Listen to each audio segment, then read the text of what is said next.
Remove myself as admin from Facebook page. Hello everyone, welcome to this channel. I'm Emily and I'm here to help you out today. So without any delay, let's get started. First of all, open up any browser. Here I'm going for Google Chrome and then search for facebook.com over here.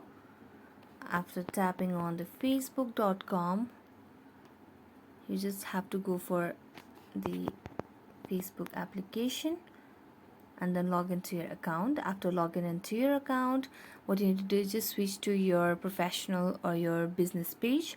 After turning into the business page, tap on your profile at the top right corner of the screen, then tap on the profile. After tapping on that, you just have to tap on three lines over here, then tap on professional dashboard at the top at the left corner of the screen.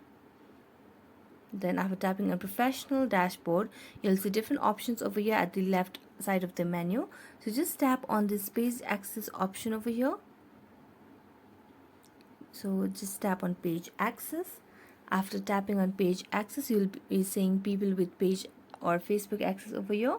So since I only have the access, then I'm going to tap on the three dotted lines beside my profile, then tap on remove access. Now in order to remove the access, we'll have to enter our password over here. So enter your password and then confirm, and you'll be removed for the access from the page. So thanks so much for watching this video. If you enjoyed watching it, don't forget to like, subscribe and hit the bell notification for more updates. That's it for today. See you next time.